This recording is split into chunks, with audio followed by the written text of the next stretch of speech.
mindset, real-life situations. The basketball tryout. Jacob dreamed of being a basketball player. He would practice each day after school in anticipation of the upcoming season's tryouts, which were to be held soon. He really felt that this was it, the year he would be part of the team. Unfortunately, he didn't make the team. He was really disappointed. Then he picked himself up, determined to continue to practice until the next year's tryouts.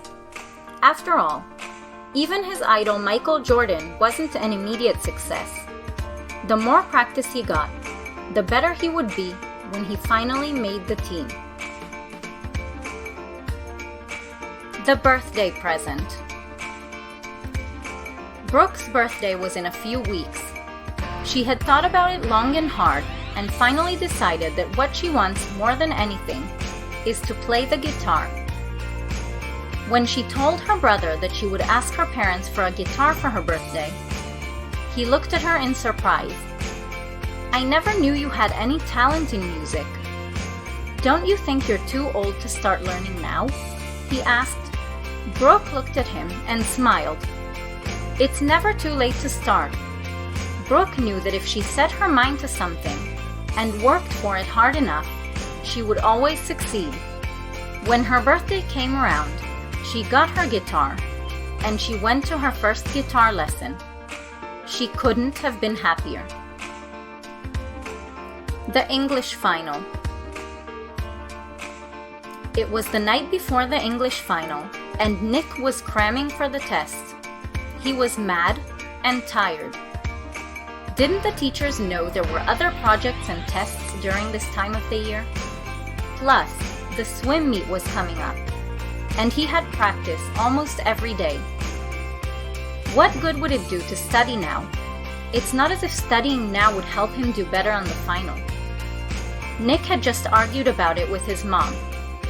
She kept insisting that if he studied even a little, his grade would be that much better. She was wrong. He was never that good at English anyway. All those stories. He could never relate. He didn't have any energy for it. He could feel himself growing more and more sleepy. Oh heck, what was one test going to change his C average anyway? Nick just barely passed the exam, but he was okay with that. The roller coaster ride. Bart was in line for the new roller coaster ride at Magic Springs. He was terrified, but determined to ride. It wasn't that he was embarrassed not to because of his friends. He was motivated by the thought that he could overcome his fear and not let it control him. When their turn came up, Bart almost chickened out and didn't ride. He took a deep breath. "I can do it," he thought to himself, and buckled his seatbelt. The ride started, and Bart could feel his heart racing. When the ride was over, Bart was relieved that he made it, and he was even more surprised that he liked it. The big move. When Emma's parents first told her that they would be moving, she was terrified. She cried in her room for a whole day. But as she thought about it, little by little, she began to get excited. A new house would mean a new school with new friends and new experiences. At first she was sad she would be leaving the friends she has now. They'd been friends since preschool, but she knew she wouldn't lose them. There were plenty of ways to keep in touch. Plus, Emma was confident that within days she would be gaining even more friends. She always succeeded in handling new situations and challenges.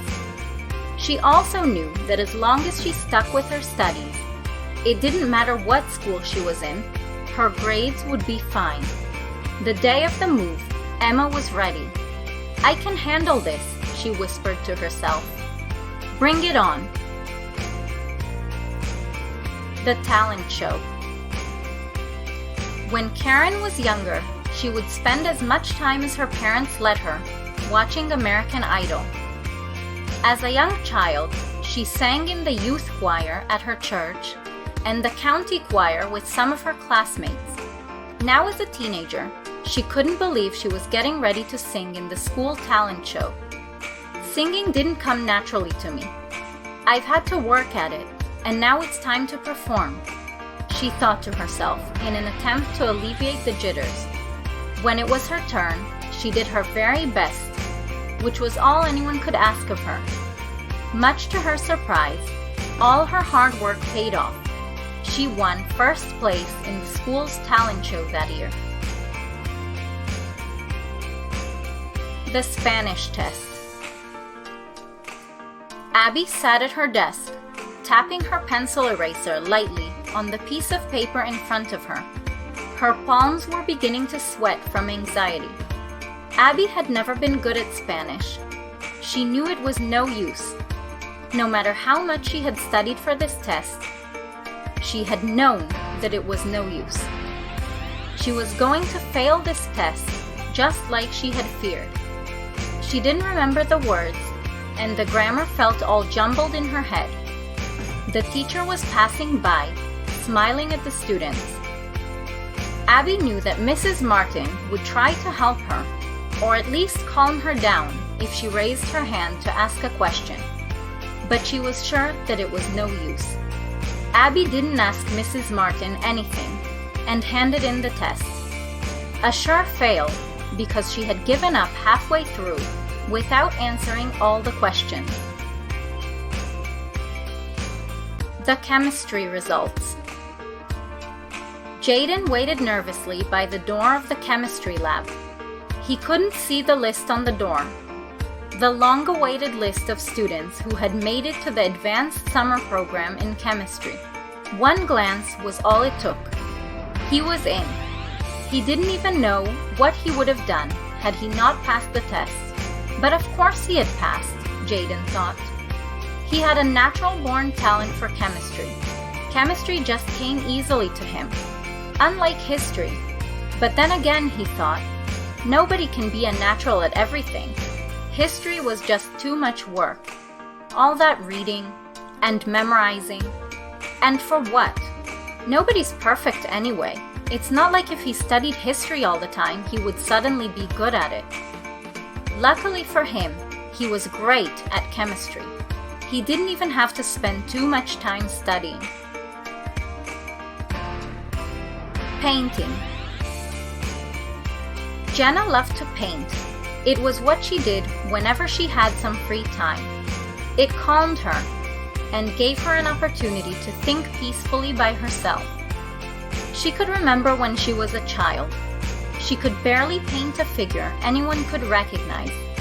She would get frustrated and throw away painting after painting. Then her grandfather told her something that never left her mind. Nobody's born a painter, or a dancer, or anything else. You can become anything you want to if you practice and put enough of an effort into it. He had signed her up to a youth painter's workshop, and she had enjoyed every moment of it, because that was what counted, her grandfather had said. Even now, whenever he saw one of her paintings on display, he would tell her, "I can tell you worked hard on this painting," or, "I can see you had a lot of fun painting this one." The school dance. Are you excited about the dance this evening? What are you thinking of doing with your hair? "I think I might wear mine up," said Olivia's friend. Right when her friend started talking, Olivia felt a knot in the pit of her stomach. Today she felt less confident than ever. Nobody would dance with her anyway. She was jealous of her friends with their perfect hair. She never could get her hair quite right like theirs. What would she do with it? It almost made her mad that her friends talked about the dance all the time as if it was fun. For Olivia, it was hard work. She filled with fear at the thought that someone would find out that she can't really dance, that someone would say something embarrassing, Olivia sighed. She just wanted to get the day and the evening